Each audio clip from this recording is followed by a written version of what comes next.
a voice in current political, economic, social, and cultural issues with an empowering, sustainable, and restorative language. Everybody's got a little light under the sun, under the sun, under the sun.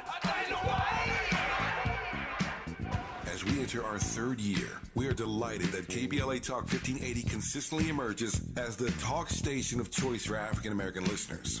In a vigorous public opinion research study, the 2023 African American Media Issue Survey finds that for the second consecutive year, KBLA Talk 1580 remains the most trusted, credible, and reliable media source in Southern California for African Americans and beyond. Furthermore, 80% of those surveyed agree that outlets like KBLA Talk 1580 provide honest and authentic content about the issues most important to the Black community directly from Black journalists who understand the issues that need to be addressed. At KBLA Talk 1580, we remain committed to curating conversations that matter to you.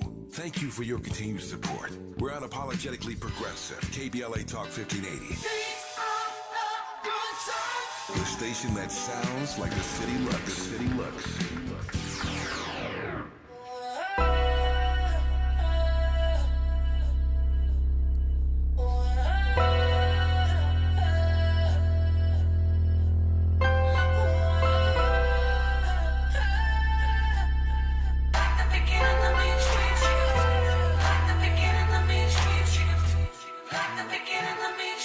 I'm prolific, so gifted. I'm the type that's gon' go get it, no kidding. Breaking down a swish in front of your building. Sitting on the steps, feeling no feelings. Last night it was a cold killing. You gotta keep the devil in his hole. But you know how it go. I'm front line every time it's sold. 100 proof flow. So prolific.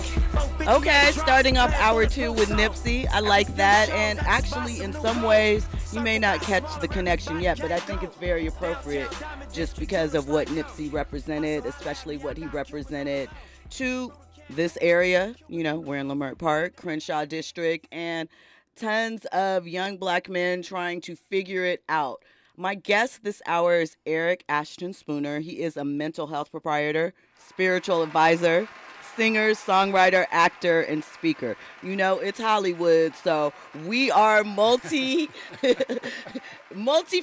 here. So we have a lot of things, but they all come together beautifully. Eric is a Renaissance man. He followed his spiritual calling. He graduated from, is it Level, okay, Level College at New Orleans Baptist Theological Seminary, which is fascinating that you know, went from that to being here in LA, doing the Hollywood thing, but still staying tapped in.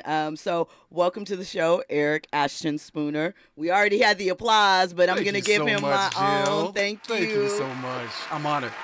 I am honored to have you here. I'm really interested in your backstory. I mean, just talk a little bit about how, one, you recognize your calling, that you want to, you know, step into the role as a spiritual leader, for lack of a better term, but just, you know, a leader of men and women, but, you know, giving that guidance. What is that calling like, and how does one decide, I'm going to do this? And then what was the next step to say, you know, not only am I going to do this, but I'm going to step outside of it and take my message sort of mainstream, right to where everyone is?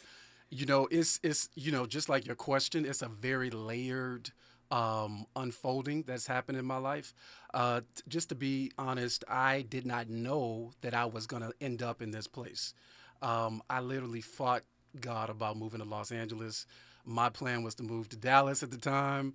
I'll just backtrack to the beginning. Basically, I'm a church kid who grew up heavy in the church, singing gospel music, traveling around the country, overseas, doing the music thing. That's what I was groomed to be, was a recording artist. Okay. And it wasn't until my late 20s when literally everything in my life halted. And I went through this period I would call the dark night of the soul. And a lot of young men go through that period where they transition from being a young man into a grown adult man, and you have to figure out your identity. And so mine was layered because mine was spiritual, mental, emotional. It was just all these things coming at me that were completely opposite of what I was raised in, basically, which was religion, church, all those things. And so I really, in my late 20s, I knew that my life was taking a turn away from what we would call religion. And I literally shifted into a new person. I was going through a transformation. And that's what led me to go to seminary. That's what led me to try to figure out, what is this that I'm carrying? What is this on my life that I have to do that is so important that nothing fulfills me in the areas where I was previously. And so I went through seminary, graduated, did all of that. And in the middle of that, I started to have these encounters where a lot of my actor friends and producer friends, I end up being like their coach and their counselor all of a sudden. And it just started happening like a domino effect, where I was always being confronted with artists and actors and producers and people, and of course I'm a singer myself and I've done acting as well. So I understood the world of entertainment since I was a kid. But to transition to being a leader to those individuals and actually being able to speak into their life concerning their destiny and where they're going and help them locate where they are spiritually, it was just a spiritual calling that I was just pushed into, that God really just put on me, and I just, I was thrusted into it. Did you ever have any questions? Because, I mean, especially moving to LA, there's a lot of conversation, rumors about what it means to be in the entertainment industry and what that entails and what type of lifestyle you will, even if you are the most spiritually grounded person, people will have you believe that Hollywood entertainment is the lion's den, the doors to Hades, so to speak. Were there any reservations for you as far as being called or, wanting to be in that arena, but still having your spiritual base and sort of balancing the two? Because sometimes, admittedly, you do come across some things that are kind of questionable. Oh, yeah. As far definitely. as the industry. Yeah, I love that question, because that's really the next level or the next phase that I went into, was discovering who Eric was outside of religion, outside of the church, really finding my identity, really finding out, okay, this is what drinking alcohol really is like. These are the turns you could really make in life, So outside of the religious part, I started to learn Eric, the person. And so were you older compared to most people before you took a drink or those type of things, or just it was? It's a whole book. It's a whole book. Do you have a book? I don't have a book, but I did bring a book with me, and I'll tell you about that later. Okay. But no, I don't have a book yet. But my life story is a movie for sure. So basically, I went through a lot of struggles and a lot of pain trying to transition out of the person, the identity that I had, that I was groomed for, and into this new identity that God was pushing me into, to be a leader, to have a big heart of compassion for all people. And I literally started to coach and, be a spiritual advisor to a lot of artists and people in the industry, even before I came to LA. So me transitioning into LA, it really wasn't a huge struggle for me to do that, because I had some training, so to speak, before I got here. You were ready. Well, when we come forward, I want to know what your family thought when you sort of not made a complete about face, but sort of shifted the direction that you were headed in, especially with that shift involving LA, Hollywood, etc. We'll talk about all that and more. You're checking out RSVP with Jill Munroe here on KBLA Talk 1580. RSVP with Jill Munroe is your go-to show for staying in the know. More engaging conversation when we come forward on KBLA Talk 1580. You're listening to K-Drip, where we play all the best classic water-wasting hits like Sprinklers in the Rain and Leaky Faucets. They're tunes from another time, because now that we face a hotter, drier future, every drop counts. Despite an extremely wet winter, keep using less water, fixing leaks, and reusing indoor water for your garden. Visit SaveOurWater.com for more ways to conserve. Up next, brushing your teeth with the water on. K-Drip. Sometimes we lose, sometimes we win. Sometimes we try to fit it all in. Sometimes we don't know what's in store. Sometimes we find what we're looking for. Sometimes we're rolling easy and free. Sometimes 1 and 1 makes 3. So much to love along this ride. That's why Nationwide is on your side. Nationwide Mutual Insurance Company and Affiliates, Columbus, Ohio. KBLA Talk 1580. We've got a lot to talk about.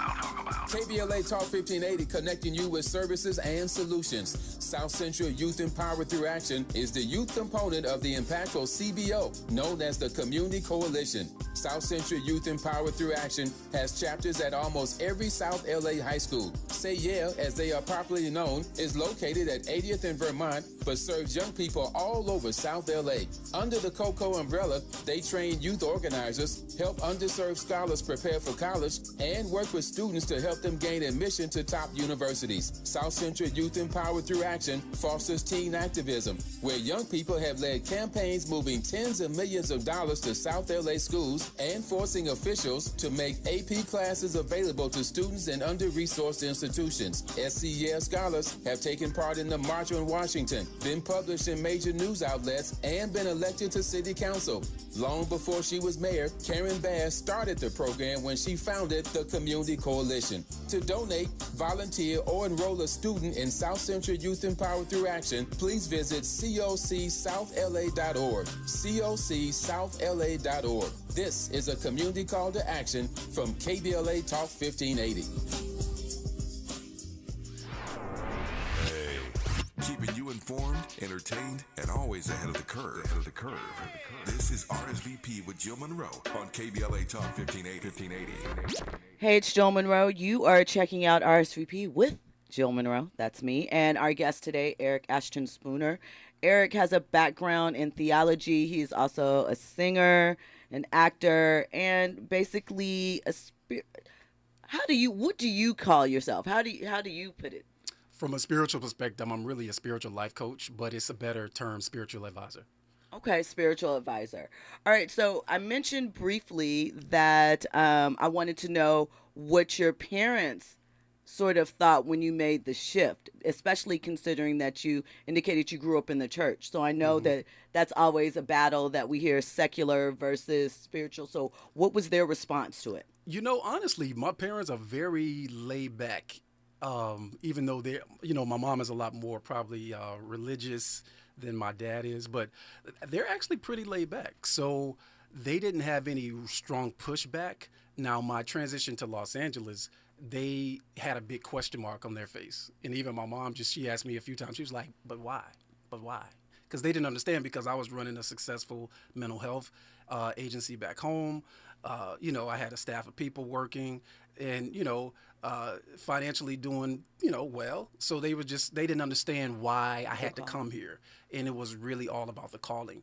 Only me and God understood it. So you woke up one morning and like, I need to be in Los Angeles, or was it just the considerable conversations, like you mentioned, where people were calling, on your advice, your guidance? Is that what sort of led you to, I need to be there so I can help more people? From a spiritual perspective, I can answer that question by saying that I spiritually had done all that I could do where I was. Okay. And I had capped out or maxed out, and I had to move. God was letting me know it's time for you to transition to another geographic location. And so I started to go through the pains of that spiritually. And he literally, on Easter morning, 2019, I woke up one morning, opened my eyes, and it was like the Holy Spirit was right there saying, it's time to go. Okay, I like that. I mean, when God speaks to you, you obey, right? Yeah. So we have a caller on the line, JW from South Central LA. JW, how are you tonight, VIP? I'm doing well. I caught the tail end of the conversation, but it actually inspired me to call in because the first thought that crossed my mind was he's getting exposure now, and his gift made room for his talent and his blessing and his purpose. Exactly. Thank you for that. That's exactly what it is. It's destiny and purpose colliding with each other. That's all it is. Thank you. JW, what was it about what he said that inspired you to want to call in? Because we're sort of talking about, picking up on those spiritual cues, and when you hear the voice of God, you move. So are you a spiritual person? Yes, I am. And just to answer that question in the affirmative, I'm going through the same process, and I believe in timing. And I know there's a time and place for everything. Yes. Just like this conversation, it's given me confirmation as well that my time is already in the process. Yeah. Okay, I like that. See, Eric, It's true. you came in and you are bridging the gap. You are helping things right there. So, JW, what is your timing? What are you sort of thinking about or wrestling with that this conversation is confirmation for?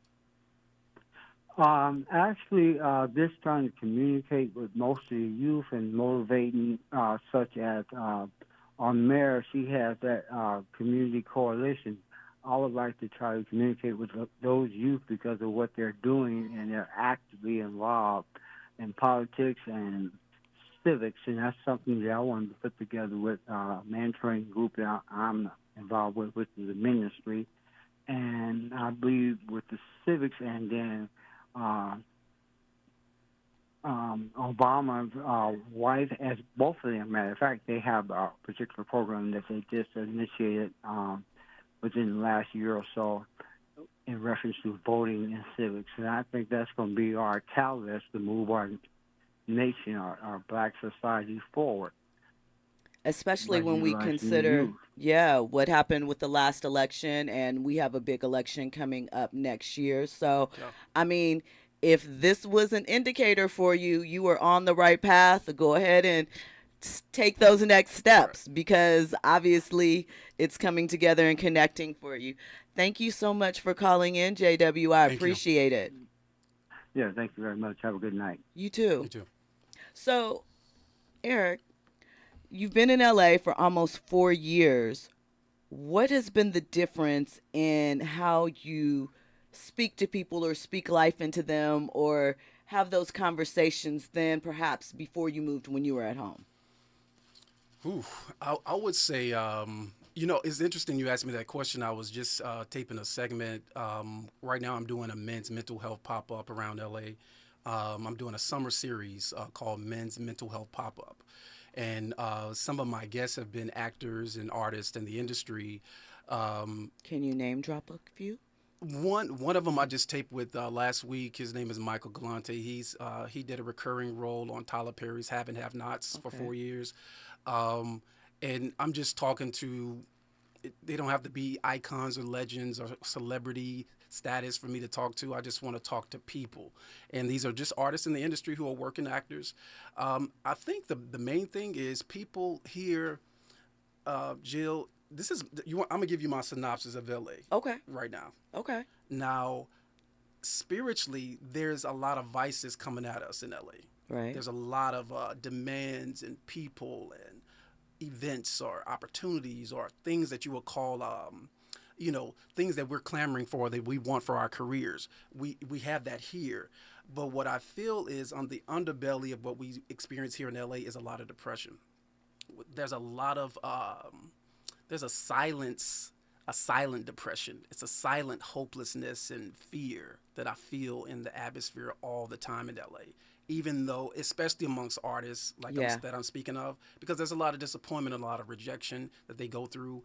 They hear a lot of no's, and you have to have a strong spiritual foundation within you to be able to keep hearing no all the time until you keep going and make it through that.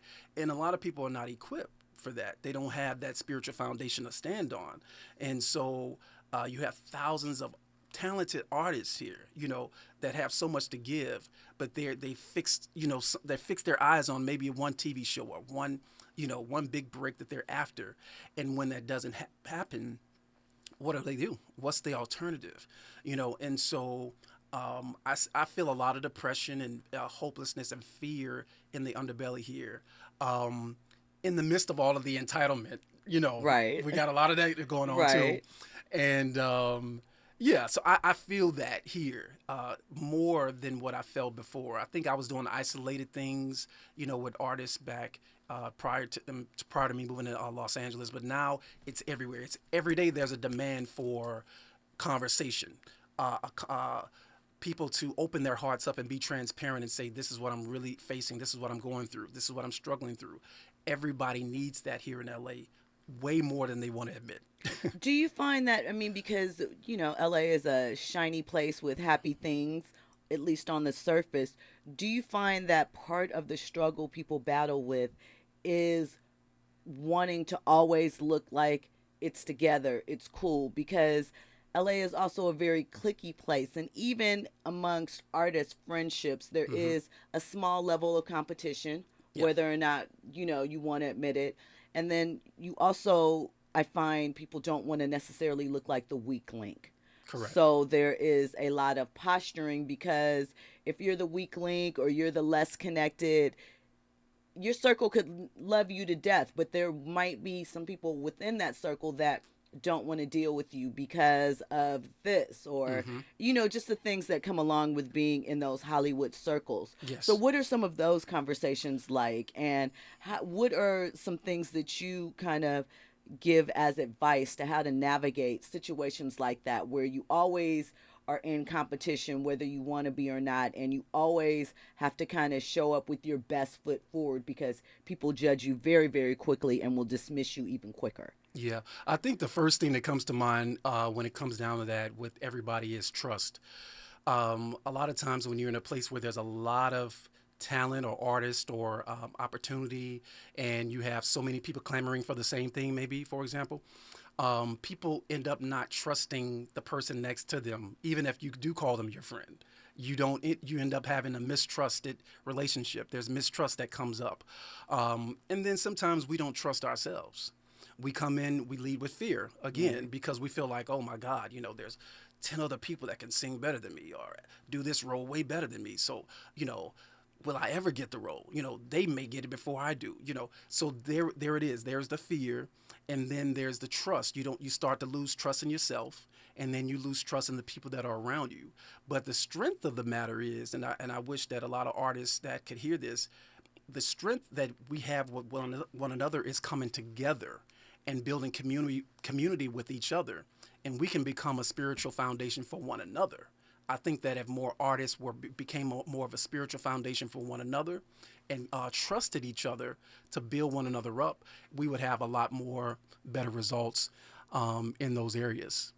Okay, so how do you reach these people? How do you connect? Because sometimes we don't always know what we need per se. Is it a lot of just those chance encounters that happen in LA, and it's just like they feel connected to you, and in conversation they find out, oh, there's a lot of that.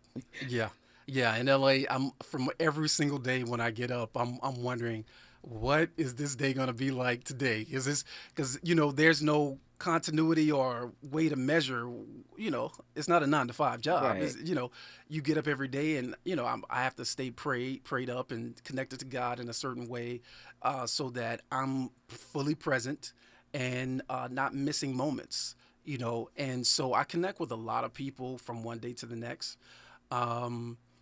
But we don't stay connected all the time. We don't always stay friends. Sometimes it's for me to tell them whatever I'm supposed to tell them, and I never see them again.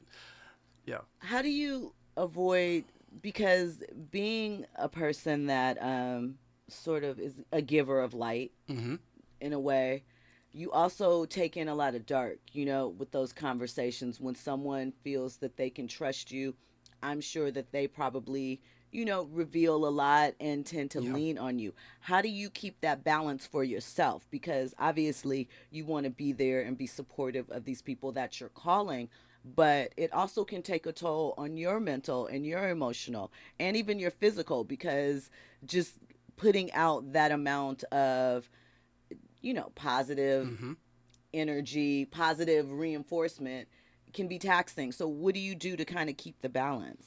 For me, to be honest, it's something about, before I fully answer that question, it's something about when you're called to do something, you're really equipped to handle it. And so I've never been in a situation where I was just completely wiped out or drained from encountering a person, because I have that type of capacity spiritually to handle that. Now, what I do personally for myself in those situations, I know when it's time to shut Eric off and shut Eric away, to recharge, refill, and get myself back to the level or capacity or fill my cup, so to speak. And that may take days at certain times, and my phone is not. I'm not available. You know, that's something. D&D Yeah. you utilize, right? Yeah. So let me ask you, because we mentioned a little bit about your series on depression, and I know that there was discussion about Black men dealing with, suicide and some of those things. What made you, one, want to create this series, and then two, is it just sort of you're just randomly picking people on the street, or do you have some that are kind of set up? How does it all come together? So my podcast program is called Champion of Your Soul, and what is happening is it's turning into multiple formats. So I have some footage on Apple, Spotify as a podcast I started, and now I've been led to do a summer series. So all summer 2023, I'm going to different areas of Los Angeles, from West Hollywood to Santa Monica, downtown LA, all over, and picking different guys. Some of them are set up. So my main guest is already planned. Okay. So that I have a long talk with the main guest, and then we go to the street and talk to random people that are willing to talk about the subject of why are men more likely to commit suicide. So in that, what made you decide that this was kind of what you wanted to focus on for this summer?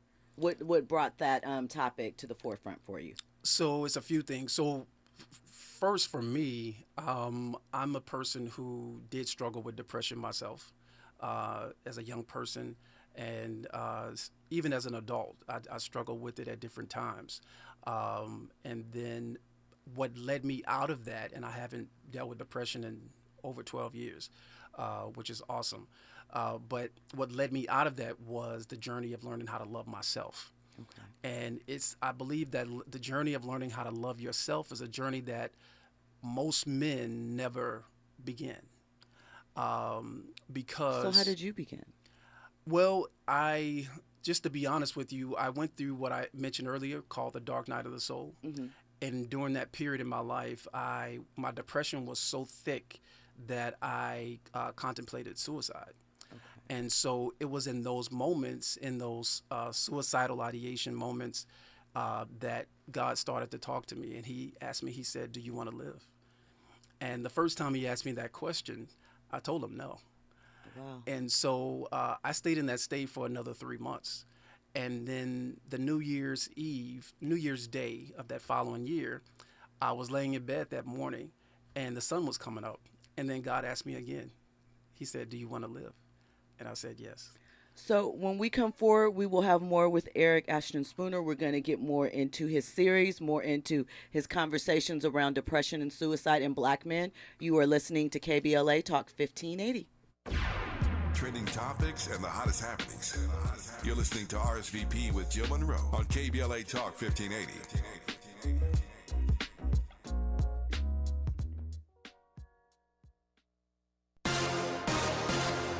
I'm Doug Davis, and here's the latest from the Black Information Network. The House panel investigating the origins of COVID-19 is focusing on a 2020 paper that concludes the virus did not come from a lab leak. Republicans have claimed the paper was used as a cover-up by top health officials to dismiss the lab leak theory.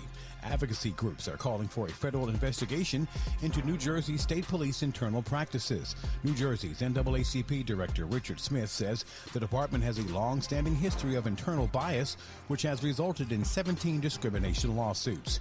Amtrak service remains suspended along parts of the East Coast after 2 cars derailed at Union Station in Washington, D.C. Services are on hold between D.C. and Richmond, Virginia. After this morning's incident, no injuries were reported. And that is the latest. I'm Doug Davis from the Black Information Network and BINnews.com. Hi, I'm Kyle at Blindster.com. Shopping for new blinds? At Blindster, we offer over 50 different blinds, shades, and shutters at low prices, custom made for your windows, and shipping is free. Shop at home and order 10 free samples of any product before you buy. Blindster.com.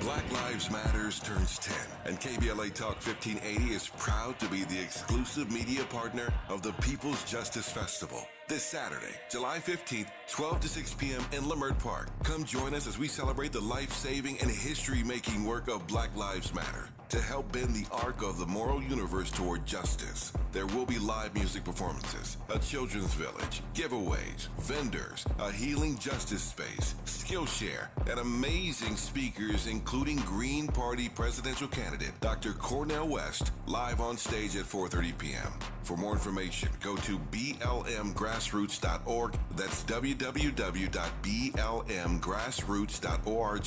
Dominique DePrima and Tavis Smiley will be main stage hosts throughout the day, and the KBLA Talk 1580 delegation will be out in full force. So, join us this Saturday, July 15th, 12 to 6 p.m. in Leimert Park as we celebrate the 10th anniversary of Black Lives Matter.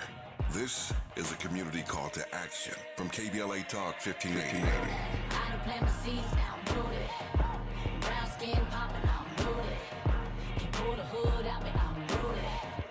Rooted, nappy head, rooted. KBLA Talk 1580. We've got a lot to talk about.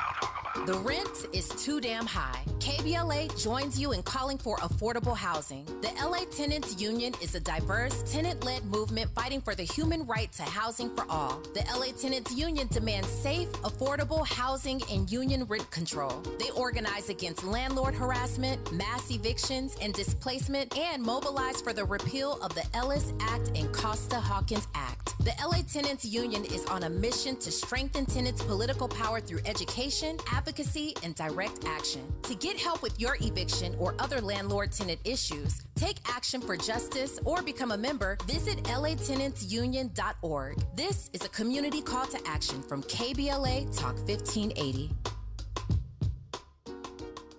I'm getting vaccinated with Prevnar 20. So am I, because I'm at risk for pneumococcal pneumonia.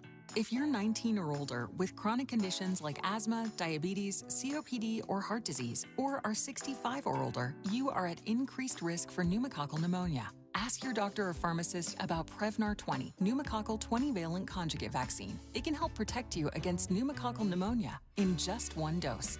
Even if you've already been vaccinated with other pneumonia vaccines, Prevnar 20 may help provide added protection. Prevnar 20 is approved for adults to help prevent infections from 20 strains of the bacteria that cause pneumococcal pneumonia. Continued approval may depend on a supportive study. Don't get Prevnar 20 if you've had a severe allergic reaction to the vaccine or its ingredients. Adults with weakened immune systems may have a lower response to the vaccine. Side effects include pain and swelling at the injection site, fatigue, headache, muscle, and joint pain. For full prescribing information, please call 1-855-213-2138 or visit Prevnar20.com. KBLA Talk 1580. We've got a lot to talk about. KBLA Talk 1580 joins you in standing for voting rights. When We All Vote is a leading national nonpartisan initiative on a mission to change the culture around voting and to increase participation in each and every election by helping to close the race and age gap. Created by Michelle Obama, When We All Vote brings together individuals, institutions, brands, and organizations to register new voters across the country and advance civic education for the entire family and voters of every age to build an informed and engaged electorate for today and generations to come. When We All Vote empowers their supporters and volunteers to take action through voting, advocating for their rights, and holding their elected officials accountable. Please visit whenweallvote.org to stand up for your rights, voting rights. This is a community call to action from KBLA Talk 1580.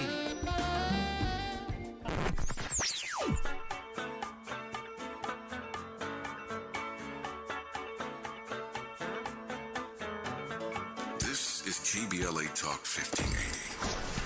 Talk Talk radio. That's music to your ears. We're unapologetically progressive. KBLA Talk 1580. Curating the most compelling stories and delivering them straight to your ears. You're listening to RSVP with Jill Munroe on KBLA Talk 1580.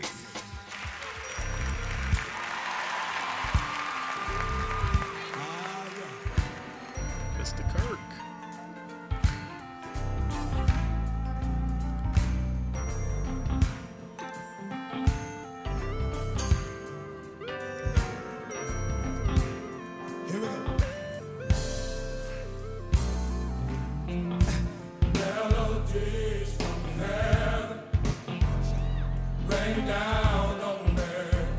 Okay, Andy, you in your bag tonight. You're showing your versatility. Okay, I like that. So you are checking out RSVP with Jill Munroe, where we give you the latest on trending topics and hot headlines in entertainment, sports, culture, and lifestyle. Tonight, we are having a conversation with Mr. Eric Ashton Spooner on Black men, mental health, spirituality, and all these things combined, because they are all a part of him and his message. We had a question in the chat from Kwamel. Yeah, Andy? Okay. All right. Shout out to you, Kwamel. I've been looking for you. I've been shouting you out a couple of days in a row. You've been missing, but glad you're back. He wants to know, why do men never learn to love themselves? Majority of men do not start the process of loving themselves. Number one, because they never knew they could. That's number one. I think number two, because society never gave us permission. And then there's a third one that's coming to me. Most men live their lives from an emotional state, very invisible.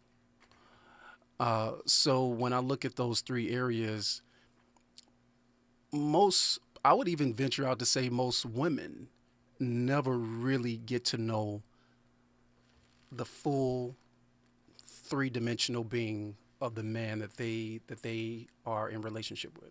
I mean, do you think that that has a lot to do with socialization? Because if you think about, male and female children when they're smaller, just like, there's certain things that we know, like, that just happens. For example, female children are left to cry longer. Mm-hmm. They are fed for shorter periods of time because people like smaller children and things like that.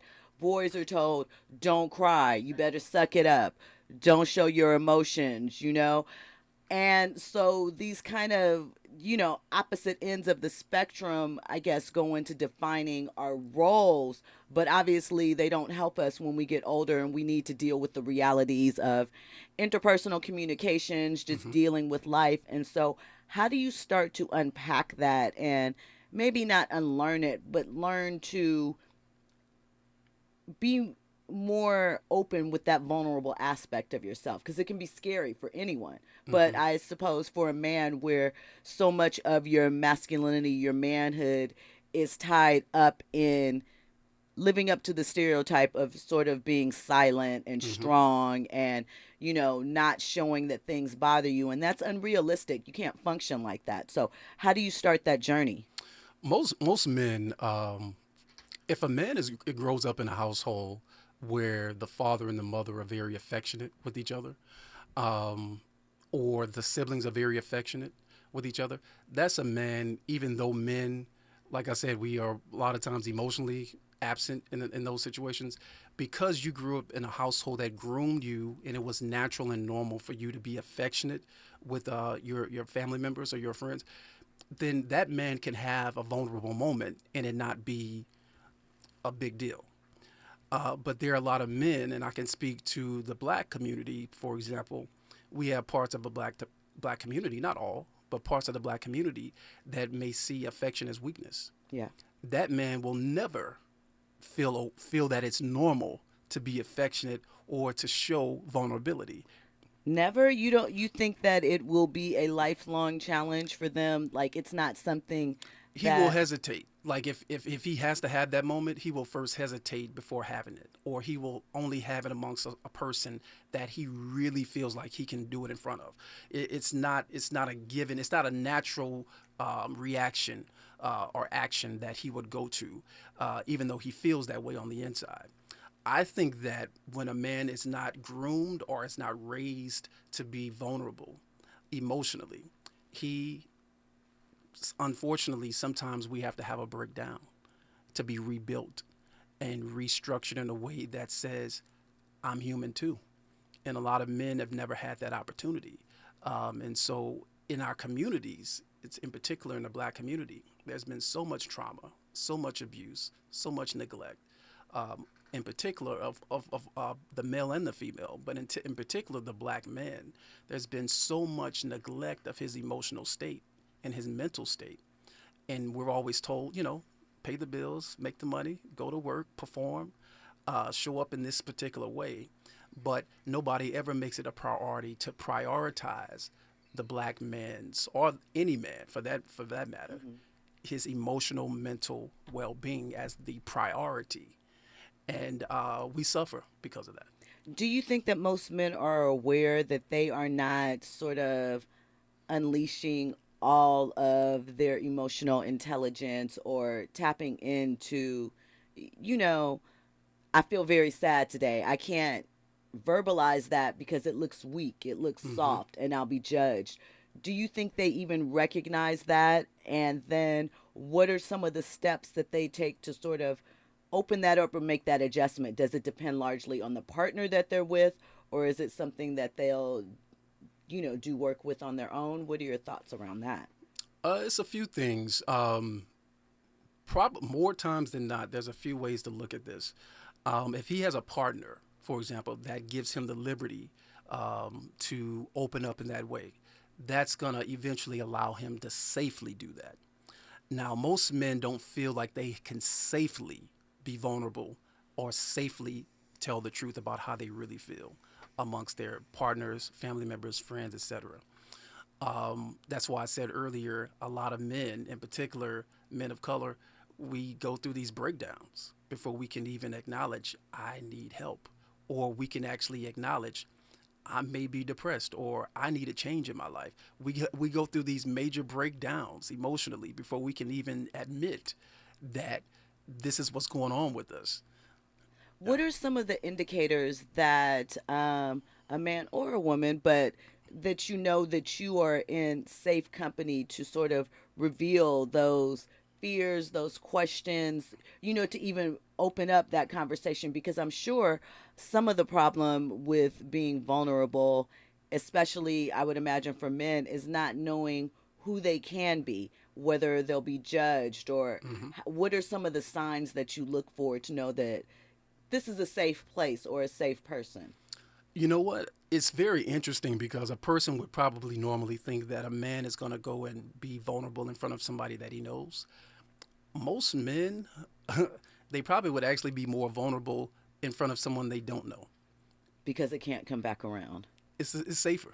Yeah. And so if we could normalize, and that's a part of the reason why I'm doing the series that I'm doing, if we could normalize men being vulnerable as a lifestyle, as a community, any man, any race, any background, if we could just normalize that, it would literally be a game changer for so many people. It would be a game changer. Well, when we come forward, I'm going to check into you as to what are some small things that everyone can do in their day-to-day life to sort of make sure that they're creating safe spaces for the people that they love that are in their environment, or at least allowing them the space to sort of work through those things without judgment. We'll talk about that and more. You're listening to RSVP with Jill Munroe on KBLA Talk 1580. Infusing a sense of fun and entertainment in every episode. You're listening to RSVP with Jill Munroe on KBLA Talk 1580. More when we come forward. Hollywood Walk of Fame stars in 2024. Stay tuned to find out who's in next year's class. I'm Aisha Cairo with your K-Black Minute News. A new group of 31 entertainment professionals across film, television, radio, recording, and sports entertainment will have their names etched into Hollywood's history in 2024. One of the most celebrated names on the list was the beloved Chadwick Boseman. Others for the class of 2024 in Hollywood Walk of Fame was this year's Oscar winner Michelle Yeoh in the motion picture category. Other notable names include Chris Pine, Gwen Stefani, Andre, Dr. Dre, Young, Otis Redding, Christina Ricci, Brandy Norwood, Harry Washington, and more. The dates for the star ceremonies have not yet been scheduled. To find out all 31 inductees, visit youtube.com/Walk of Fame. Have you heard about Lendistry? Lendistry is a national Black-led small business lender that is headquartered right here in LA. Once you've started your business, Lendistry provides flexible financing options starting at $50,000 to help you access the affordable capital needed to grow. Visit lendistry.com/KBLA to learn more. The Los Angeles Urban League helps African American and others in underserved communities achieve true social parity, economic self-reliance, and civil rights. For over 100 years, Los Angeles Urban League has ensured our communities have access to careers with living wages, opportunities to start and grow businesses, and clear pathways to personal and professional growth. Programs like BizCamp, Construction Career Academy, Bob Business Ready, and B-Warp. The Black Wealth Attainment and Retention Program are examples of the ongoing events designed to make our centennial mission to rebuild Black Wall Street right here in LA a reality. To sign up for our newsletter or to support the Los Angeles Urban League with your time, talents, and donations, visit laul.org. That's laul.org. The Los Angeles Urban League is a proud sponsor of Urban Family Focus Saturdays at 7 a.m. on KBLA Talk 1580. At Charmin, we heard you shouldn't talk about going to the bathroom in public, so we decided to sing about it. Roll Charmin Ultra Strong when you drop in the beat. It cleans with way less effort on your seat. Yeah, roll it, drop it. Yeah, roll it, drop it. Okay. Charmin flows extra strong from the road. Your butt hella clean while you're sitting on the bowl. Yeah, it's all you need for that bathroom groove. Get you in and out without nothing to prove. Charmin Ultra Strong cleans better so you can use less. Enjoy the go with Charmin. KBLA Talk 1580. We've got a lot to talk about. KBLA Talk 1580 reminding you that we keep us safe. The Center for the Pacific Asian Family was founded to help address domestic violence and sexual assault in the Asian and the Pacific Islander communities. The Center for the Pacific Asian Family's mission is to build healthy and safe communities by addressing the root causes and consequences of family violence and violence against women. They are committed to meeting the specific cultural and language needs of the Asian and Pacific Islander women and their families. CPAF's vision is of an Asian and Pacific Islander community that embraces healthy relationships and works in partnership with other communities to eradicate all forms of violence. To access services, volunteer, or for more info, visit nurturingchange.org. At KBLA Talk 1580, we believe everyone deserves to be safe. This is a community call to action from KBLA Talk 1580.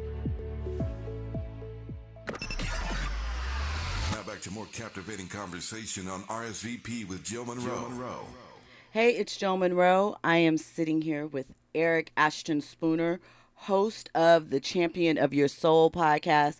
We are having a fascinating conversation about Black men and mental health, and we were just talking about some of the signs that we can look for in each other to know that we're sort of in a safe space to be vulnerable, to have some of the conversations that maybe we don't allow ourselves to have, especially at this juncture. You and I were just kind of discussing the state of relationships, especially between Black men and women, and we'll get more into that. But first, what are some signs that a person is safe?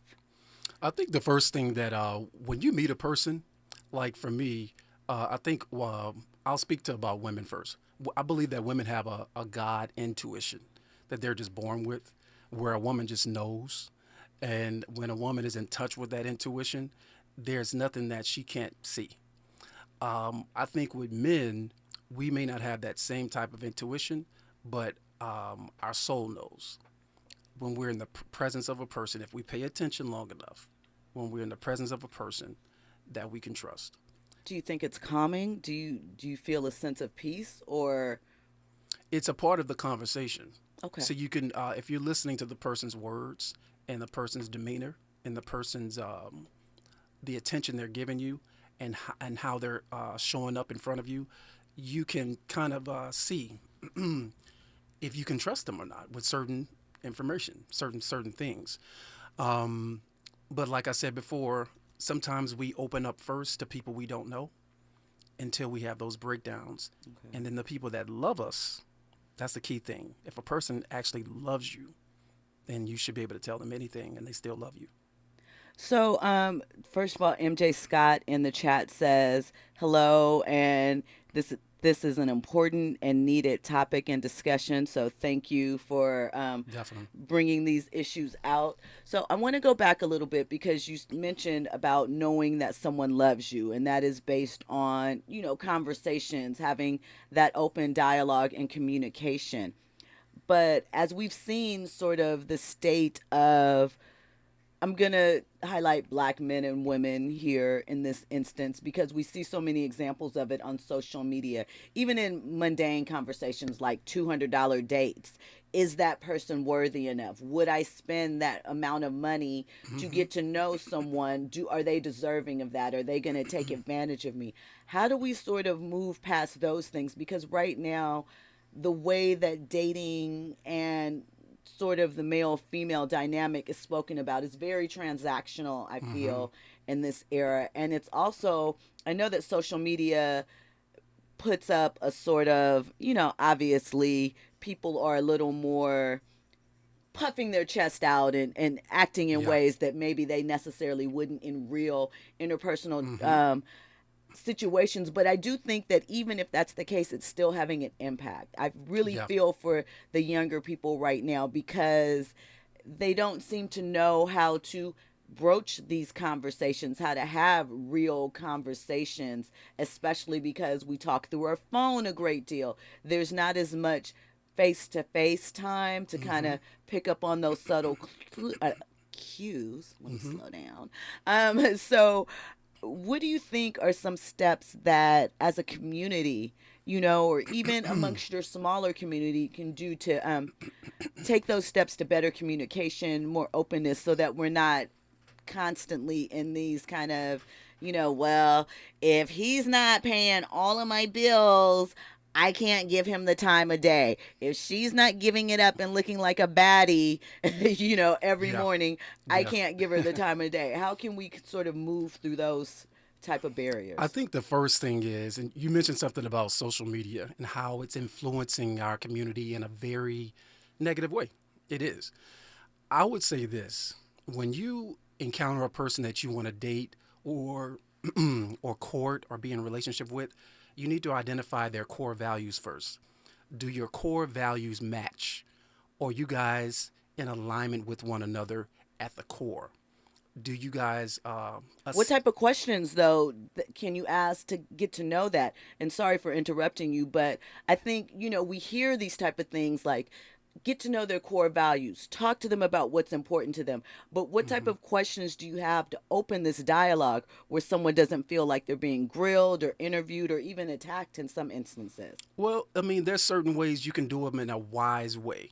Like, for example, if you want to know a person's character, there are ways to ask certain questions without saying, I got you. You know what I mean? For example, if you want to ask a person, what would you do if a $100 bill was laying right there and you saw the old lady drop the $100 bill and you really needed the money? Would you pick it up and keep it? There's certain ways to get to know a person with just small little questions. And if you actually pay attention, it's going to reveal their character in the process. So that's what I mean when I say you can identify the core values to see if they match, because a lot of times these days, because of social media and how all these materialistic, superficial things are coming at us, we're grabbing onto people for the wrong reasons. Right. This person has clout. This person knows this person, or she's only a size 3, or we have these superficial criteria. But if you really step back at all of us, if you really know yourself and get to know yourself, and then you start to look at the decisions you're making in your life, you can start to see, wait a minute, that's not really who I am. It's not aligning. It's not aligning with who I am. I'm making these decisions because of something I saw on social media, something somebody told me, something I saw on television, something I saw someone else do. But at the core, that's not what I want, and that's not who I am.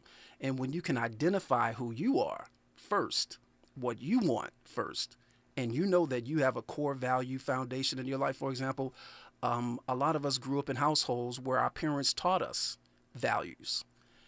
Well, if you don't leave your home and keep those values, you're being inauthentic to who you really are. You know what I mean? So what do you think about, because I think also too, and I suppose it's probably more difficult with social media being as large as it is at this point in time, your late teens and early 20s are sort of where you're figuring those things out, where you are testing the boundaries of what your parents set up for you, so to speak, and what the real world has to offer. And you're comparing and contrasting, maybe not literally, but as you move through life, you're sort of seeing, well, does this match up? Does this pass the test for me? So I feel like it might be a tad harder to go through those type of paces now because we're so quick to share everything online because we're looking for that connection. We're looking for that feedback. And so how do you balance the learning stages with what is fundamentally who you are? I think it goes back to when you're learning self, even at a young age in your teens and your 20s, when you're learning self, it's about self. It's about you.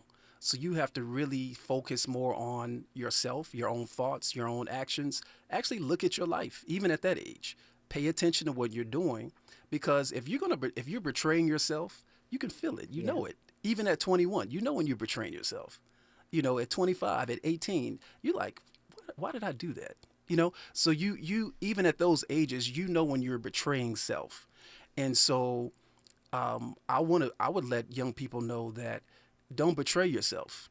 You know when something is not right. You know when you're walking into something that's crazy. Stand firm, stand strong within yourself and what you know who you are, what you want, what you believe in, what your values are.